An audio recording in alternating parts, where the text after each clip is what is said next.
दोस्तों नमस्कार, मैं हूं राजकुमार सिंह। हम अक्सर अपने लोकतंत्र पर इतराते हैं। इतराना भी चाहिए, आखिर हम विश्व के सबसे बड़े लोकतंत्र हैं और जीवंत भी। पर क्या हमारा लोकतंत्र चंद परिवारों का सत्ता का खेल नहीं बनता जा रहा? भारतीय राजनीति में वंशवाद की बहस नई नहीं है। हर चुनाव में परिवारवाद मुद्दा बनता दिखता है पर बन नहीं पाता। एक उर्दू शायर ने लिखा था, मर्द बढ़ता गया ज्यों ज्यों दवा की। पर हमारे देश में परिवारवाद की दवा किसी ने की ही नहीं, बस उसे अपनाने का मौका तलाशा। हरियाणा 3 लालों की राजनीति के लिए देश भर में चर्चा में रहा। बंसीलाल, देवीलाल और भजनलाल ने दशकों तक हरियाणा की राजनीति पर राज किया। जीवन काल में ही तीनों लाल अपने लालों को भी राजनीति में स्थापित कर गए ताकि सत्ता की चौधर घर की चारदीवारी से बाहर न चली जाए। अब उन लालों की अगली पीढ़ी भी राजनीति में आ चुकी है। चर्चा अक्सर 3 लालों की और उनके परिवारवाद की होती रहती है, पर सच ये है कि चंद अपवादों को छोड़ दें तो हरियाणा की पूरी राजनीति ही वंशवाद की गिरफ्त में है। अब जबकि हरियाणा की 15वीं विधानसभा के चुनाव हो रहे हैं तो ऐसे उम्मीदवार बड़ी संख्या में हैं जो परिवारवाद की पूंछ पकड़कर राजनीति कर रहे हैं। यह देखना और भी आश्चर्यजनक हो सकता है कि परिवारवाद से पोषित राजनीति अब परिवार तोड़ भी रही है। कभी कहा जाता था कि एक ही परिवार के सदस्य अलग अलग दल में इसलिए रहते हैं कि सत्ता कभी परिवार से बाहर न जाने पाए, पर वह रणनीति भी अब रार में बदलती साफ नजर आती है। संख्या के लिहाज से चुनाव मैदान में सबसे ज्यादा सदस्य चौधरी देवीलाल के परिवार के हैं। देवीलाल परिवार 2 पार्टियां चला रहा है। एक मूल पार्टी इंडियन नेशनल लोकदल यानी इनेलो, जिसके सर्वेसर्वा देवीलाल के राजनीतिक उत्तराधिकारी ओम प्रकाश चौटाला और उनके छोटे बेटे अभय सिंह चौटाला है। दूसरी पार्टी परिवार में अलगाव के बाद बनी जन नायक जनता पार्टी यानी जेजेपी, जिसके सर्वेसर्वा ओम प्रकाश चौटाला के बड़े बेटे अजय सिंह चौटाला और उनके दोनों बेटे दुष्यंत एवं दिग्विजय हैं। जेजेपी 4.5 साल हरियाणा में बीजेपी के साथ सरकार में जूनियर पार्टनर भी रही और दुष्यंत डिप्टी सीएम बने। देवीलाल के एक बेटे रंजीत सिंह चौटाला 2019 में रानिया से निर्दलीय विधायक चुने गए थे। उन्हें बीजेपी ने न सिर्फ मंत्री बनाया बल्कि इसी साल लोकसभा चुनाव में हिसार से पार्टी टिकट भी दिया, पर हार गए। अब जब बीजेपी ने रानिया से विधानसभा टिकट के लायक भी नहीं समझा तो रंजीत सिंह चौटाला फिर निर्दलीय चुनाव मैदान में है। दिलचस्प यह भी कि चाचा रंजीत के मुकाबले अभय चौटाला ने अपने बेटे अर्जुन को चुनाव मैदान में उतार दिया। हालांकि मंडी डब्बाली से बीजेपी टिकट न मिलने पर अपने एक और चाचा जगदीश के बेटे आदित्य को अभय ने इनेलो उम्मीदवार बना दिया, लेकिन रंजीत के मामले में वैसी उदारता नहीं दिखाई। शायद इसलिए भी कि रंजीत के रिश्ते दुष्यंत से ज्यादा अच्छे रहे हैं। मंडी डब्बाली से जेजेपी ने दुष्यंत के छोटे भाई दिग्विजय को मैदान में उतारकर चुनाव को राजनीति के साथ साथ पारिवारिक मुकाबला भी बना दिया है। अभय के एक और चचेरे भाई रवि की पत्नी सुनैना चौटाला फतेहाबाद से इनेलो उम्मीदवार है।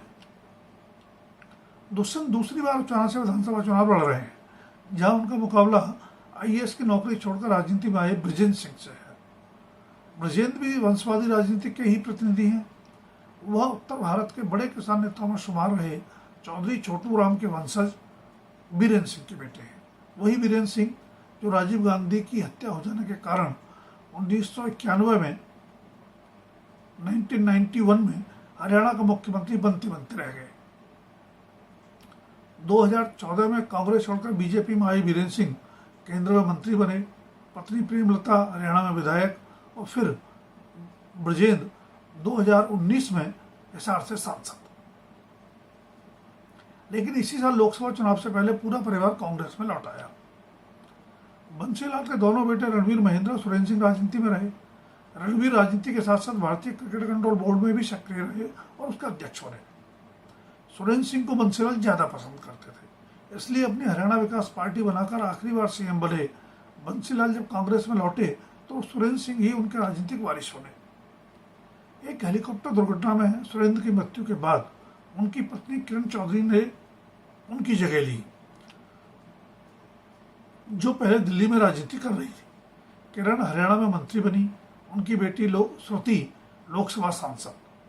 पर भूपेंद्र सिंह हुड्डा से लगातार टकराव के चलते दोनों इसी साल बीजेपी में चली गई। बीजेपी ने किरण को राज्यसभा सांसद बनाने के बाद श्रुति को उनकी विधानसभा सीट तोसाम से टिकट दे दिया है, जहां उनका मुकाबला अपने ही ताऊ रणवीर महिंद्रा के बेटे अनिरुद्ध चौधरी से है, जो कांग्रेस के उम्मीदवार है। सबसे लंबे समय तक लगातार हरियाणा के मुख्यमंत्री रहे भूपेंद्र सिंह हुड्डा के पूर्वज भी राजनीति में रहे सक्रिय। उनके दादा मातूराम समाज सुधारक और स्वतंत्रता सेनानी रहे, तो पिता चौधरी रणवीर सिंह संविधान सभा के सदस्य तथा पंजाब एवं हरियाणा में मंत्री भी रहे। 2005 में भूपेंद्र हुड्डा के मुख्यमंत्री बनने के बाद उनके बेटे दीपेंद्र भी राजनीति में आ गए, जो रोहतक से चौथी बार लोकसभा के लिए चुने गए हैं। हुड्डा के वर्चस्व को चुनौती देने वाली राज्यसभा सांसद कुमारी शैलजा के पिता दलबीर सिंह कांग्रेस के बड़े दलित नेता रहे। दूसरे हुड्डा विरोधी राज्यसभा सांसद रणदीप सिंह सुरजेवाला के पिता शमशेर सिंह सुरजेवाला भी कांग्रेस के बड़े नेता रहे। अब रणदीप के बेटे आदित्य भी कैथल से विधानसभा चुनाव लड़ रहे हैं। भजनलाल भी जीवन काल में ही पुत्रों को राजनीति में स्थापित कर गए थे। वैसे चुनाव लड़कर तो भजनलाल की पत्नी जसमा देवी भी जीती, पर उनकी राजनीतिक विरासत की जंग दोनों बेटों चंद्रमोहन और कुलदीप बिश्नोई में हुई। 2005 में प्रचंड बहुमत के बाद भी भजनलाल को मुख्यमंत्री न बनाए जाने के बाद अलग बनी हरियाणा जनहित कांग्रेस समेत कांग्रेस में लौटे कुलदीप अब अपने परिवार समेत बीजेपी में है, तो चंद्रमोहन कांग्रेस में। चंद्रमोहन खुद चुनाव लड़ रहे हैं, तो कुलदीप के बेटे भव्य चुनाव लड़ रहे हैं। अंबाला से लोकसभा सांसद बने वरुण भी पूर्व प्रदेश अध्यक्ष फूलचंद मुलाना के बेटे हैं। एनआईटी फरीदाबाद से दूसरी बार चुनाव लड़ रहे नीरज शर्मा भी पूर्व मंत्री शिवचरण लाल शर्मा के बेटे हैं। पूर्व मुख्यमंत्री राव वीरेंद्र सिंह के बेटे एवं केंद्रीय राज्य मंत्री राव इंद्रजीत सिंह भी अपनी बेटी आरती को इस बार बीजेपी टिकट दिलवाने में कामयाब हो ही गए। हरियाणा की चुनावी राजनीति में वंशवाद की फहरिस्त बहुत लंबी बन सकती है। सच तो यह है कि सभी दलों में ऐसे उम्मीदवारों की संख्या शायद कम होगी जो वंशवादी राजनीति की देन नहीं है। दोस्तों, अगर वीडियो पसंद आए तो लाइक, शेयर और सब्सक्राइब अवश्य करें। धन्यवाद। अभी के लिए इतना ही। जल्द फिर मिलेंगे किसी नए विषय के साथ।